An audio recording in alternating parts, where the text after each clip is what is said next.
I'm making this video for posterity to remind myself that online dating is not exactly the easiest fucking thing in the world, but it is something that we all do and try to do. I met a guy off OkCupid, and I connected with him on a level, and it was fine until tonight. Let me explain. He lives not too far away from me, so I can walk to the restaurant where we went tonight. And, I got there on time. This man lives above where the restaurant is.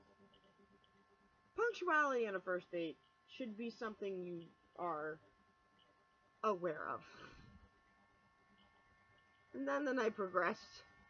He showed up 5 minutes later in a t-shirt, jeans, and his hair not done, and sneakers. This is what I look like.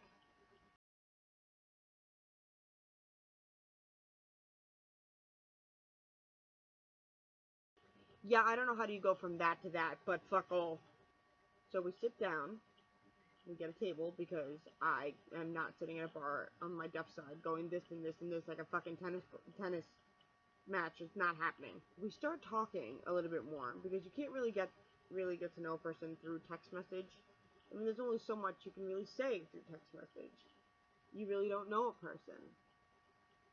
And the more I spoke to this man, the more I realized how arrogant of a human being this person is. He works in the service industry, food service industry. And I've grown up in it.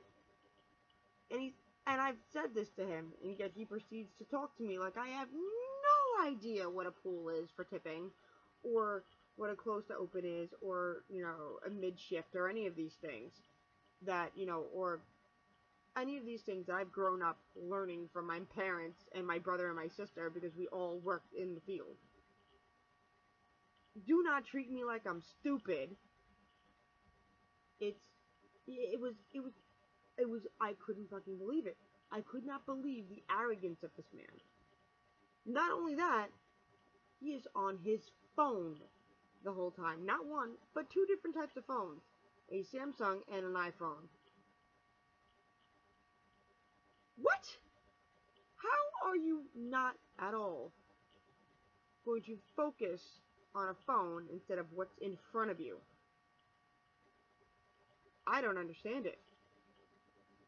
He literally was on his phone, on eBay, bidding for a MacBook computer.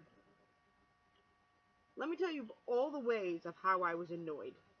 And I made mention of it too, like, if I'm not entertaining, I can go. I mean, really. Ugh. And I did makeup tonight. Do you see this? I got all done up. Eyeliner on point and everything, and I wasted it on this man. So, my dear sweet baby Jesus, I excused myself to go to the ladies' room because, one, I had to pee, and two, I ordered a very large cider because fuck all, I was going to drink. And I ordered a really good burger. Half bacon, half fucking meat. I was not missing an opportunity to stuff myself full of product that I love, that I grew up on. I'm a meat connoisseur and I wanted burger in face. He ends up, I go to the bathroom and I take my phone with me because fuck all. I end up calling Georgette, who is Jimmy Tessone's girlfriend, who's the drummer of Craving Strange. And Jet and I are very close, and we talk all day, majority of the time. And today we've been talking on and off all day for several hours, from the moment I got up to the moment she fell asleep about an hour ago. So, I called her from the bathroom. And I said, oh my sweet baby Jesus, this is the date from hell. And I told her everything that happened. Oh, by the way, oh my god, the most pretentious part of the night. Holy shit, I can't believe I didn't even mention this. So, in the beginning of the night, this man orders a martini. He's 27. I don't know how the fuck this man even knows what a martini is, let alone, we're 4 years apart. I don't know how he understands what that is. And if you work in the food industry, you should know how to make a drink order. One of my really good friends, one of my best guy friends in the world, is a bartender. I've watched him make drinks, and he's taught me, like, what goes into something. And I've known the terminology since I was 6. Because, again, family-owned a restaurant.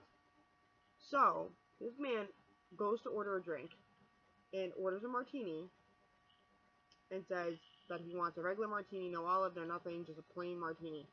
And this woman, thank God, without missing a beat, looks at my date and goes, "So you mean straight up?" And in my head was like, "Don't say anything assholey. Don't correct. Don't agree with her. Just give it the benefit of the doubt." Obviously, I was not giving anything benefit of the doubt. So I come back. Before I left the bathroom, I told Georgette, "Call me in a half hour with an emergency, because holy crap." So she does. I'm sitting there eating my food, and I left my phone out, so this way I would able to hear the phone at 9 o'clock. We finish.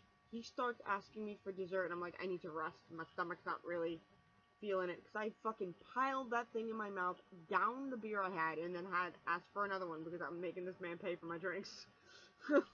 If you're gonna talk down to me, try to make me feel stupid and think that you know better about restaurant and food and drink, you have another thing coming. You're paying for my shit. Thankfully, 9 o'clock comes. Georgette calls me, and I think this man was gonna ask me out on another date, which I could not do. So, I pick up the phone, and thank God for about 12 years of training in acting. I was in musical theater for a good portion of my life. I did dramas. I've done that acting thing for a very long time, and it worked so well in my favor, because crocodile tears happened, and I'm thankful I was taught how to cry on cue. Oh my god, it was such an amazing life skill to have. And Georgette knows my whole family, and she calls me and goes, "You need to come home." I'm like, "Everything okay?" And I told him, like, when she called the phone, I said, my older sister's calling, I have to pick up. She never calls. So I picked up the phone. I said, "Hey Jet, what's up?" And he goes, "You need to come home. Mom's like in pain, and like it's Melissa. She's bleeding. You need to come home. She won't move unless you come." And I'm like, "Jesus fucking Christ, is she okay?" He's like, "No, dude, you need to come home." So I hung up the phone, and like I said, like, all right, she's like, "Be careful coming home." I'm like, "Jet, you're gonna be there in 15 minutes anyway." She goes, "I know. I'll see you soon. I love you." And I hang up the phone. I look at him like, "I gotta go. My little sister, she's bleeding all over the place. I don't know what happened, but she won't move unless I'm there. I have to go." Literally, grab my scarf that Jimmy gave me, the skull one, grab my sweatshirt, and legit ran all the way home. Because I live 10 blocks away from not 10 blocks, I'm lying. A block and a half from where this restaurant is. And I fucking booked it. I booked it. And that was the end of that. I got home, and I've been practicing my guitar all night. Oh my god, I watched Dancing with the Stars, and I texted Jenna, and I told Jenna the whole story, and she's like, how? I said, I don't know. But that's my life in dating. Not to quote Keith, but this is G without a date, and I can't even, I think I'm gonna make a segment about dating on OkCupid on this channel before the music comes, because I still have a long way to go for the music channel, but fuck it all. Thank you guys so much for watching. Subscribe and rate. Hopefully the next date I have won't be so horrible and horrendous and unfucking believable. And I'll talk to you guys soon. Okay, I'm gonna go to bed. Bye.